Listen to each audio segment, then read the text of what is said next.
Барлықтарыңызға қайырлы күн достар, менің каналыма қош келдіңіздер. Бүгін біз сіздермен осындай слоеный қытырлақ болып шығатын ұйғыр самсасын дайындайтын боламыз. Видеоны соңына дейін толықтай көріңіздер. Сіздердің самсаларыңыз өте керемет болып шығатын болады. Ал ісімізге сәттілік, самсамызды бастаймыз. Алдымен шұңғылдау ыдысымызға жұмыртқамызды жарып аламыз. Бұл бізде самсамыздың сұйық бөлігі. Жұмыртқамыздың үстіне тұзымызды, қаймағымызды және жарты пиала суымызды салып, жақсылап біркелкі етіп араластырып аламыз. Барлық өлшем бірліктерін видео астындағы описанияға қалдырып кетемін. Сол жерден қарасаңыздар болады. Енді араласқан сұйық массамызды бір шетке алып қойып, електен өткізілген ұнымыздың үстіне жарты шай қасық разрыхителімізді салып, жақсылап араластырып аламыз және оның үстінен сары майымызды салып, қолымыздың көмегімен крошка жасайтын боламыз. Біздің самсамыздың қытырлақ және слоеный болып шығуы осы тестасына тікелей байланысты. Сол себепті дәл видеода да етіп жасауға тырысыңыздар. Біздің қамырымыз дайын. Енді оның үстінен жаңағы дайындап қойған сұйық массамызды құйып, жақсылап қолымыздың көмегімен біркелкі масса шыққанша қамырымызды илеп аламыз. Біздің қамырымыз жұп-жұмсақ, яғни орташа қаттылықтағы бір тегіс жылтыр қамыр болып шығу керек. Енді дайын қамырымызды 1 сағатқа холодильникке салып қоямыз. Біздің қамырымыз 1 сағат холодильникте тұрды. Енді оны сыртқа шығарып, ортасына теңге 2-ге бөліп, дөңгелек форма береміз.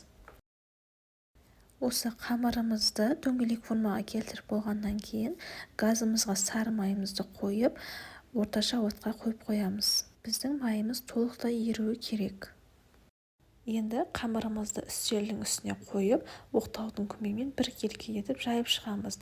Қыздар, қамырды жайған кезде ортасын баспаймыз, тек шетін ғана басамыз. Ортасын тек қамырымыз үлкейген кезде ғана басамыз. Сол кезде біздің қамырымыз әдемі болып, дөп-дөңгелек болып шығатын болады. Мен осы кезде 2 қамырды да жайып алдым. Бірінші қамырымыздың үстіне еріген сары майымызды құйып, біркелкі етіп бетіне жайып шығамыз. Бетіне көп құюдың да қажеті жоқ. Тек бетіне бір тегіс етіп жағылса болды. Ортасына жағатын майыңыздың майлылығы жоғары болғаны дұрыс. 82%, 60%-дан жоғары майды қолдануға тырысыңыздар. Себебі арзан майлардың құрамында су өте көп болады. Оны еріген кезде байқасаңыздар болады. Бетіне майы шығып, астына су өте көп қалып қояды. Міне мен бірінші қамырдың үстіне майын жағып болдым. Енді оның үстіне екінші қамырды да жайып, оның үстінен қалған майымызды құйып, оны да бір тегіс етіп жайып шығамыз. Майымызды жағып болғаннан кейін оның кішкене кебуін күтеміз. Сосын оны ішіне ауа кірместей етіп, тығыз етіп, осылай видеода көрсетілгендей орап шығамыз. Дәл осылай жайып, ортасына майды жағып, орап жасайтын болсаңыздар, сіздердің қамырларыңыз слоеный керемет болып шығады. Енді қамырымызды осылай орап, пакетке салып, холодильникке 1 сағатқа қойып қоямыз. Біздің майымыз қамырға толықтай сіңу керек. Енді қамырымыз дайын болғанша ішіне салатын салмамызды дайындаймыз. Ол өз қалауларыңыз бойынша. Мен еттен және пияздан істеймін және картоп қосамын ішіне. Егер де сіздер холодильникке қатырып қоятын болсаңыздар, ішіне тек қана етпен және пиязбен жасасаңыздар да болады. Пиязымызды алып, өте майда етіп турап аламыз. Турап болғаннан кейін пиязымызды үлкендеу ыдысқа салып, оның үстінен ет тартқыштан өткізілген етімізді, яғни фаршты, тұзымызды, бұршымызды салып, дәміне қарай жақсылап араластырамыз. Және осы кезде кішкене су құйып жіберсеңіздер де болады. Бұл біздің фаршымыздың тығыз болып қалмауына көмегін тигізеді. Осы кезде біздің қамырымыз дайын болды. Оны холодильниктен шығарып, осылай пышақтың көмегімен кесіп аламыз. Размері өздеріңіз қалауларыңыз бойынша орташа көлемде кесіп алдым. Міне видеода қарағандарыңыздай біздің қамырымыздың осылай слойлары көрініп, әдемі болып шығады. Және осы кезде кескен қамырларымызды қолымыздың көмегімен кішкене үлкейтіп аламыз. Осы кезде біздің қамырымыздың слойлары бұзылып кетпеу керек. Сол кезде біздің самсамыз әдемі көрінеді. және кескен бөліктерімізді ұн себе отырып оқтаудың көмегімен жақсылап жайып аламыз. Енді қамырымызға салмамызды салып, дәл видеода көрсетілгендей етіп түйіп шығамыз. Осылай екіге бүктейміз, шетін жақсылап жабыстырамыз және видеода қазір көрсетемін. Дәл осылай түйсеңіздер, сіздердің қамырларыңыз әдемі және ұйғыр самсасына ұқсаған болып шығады.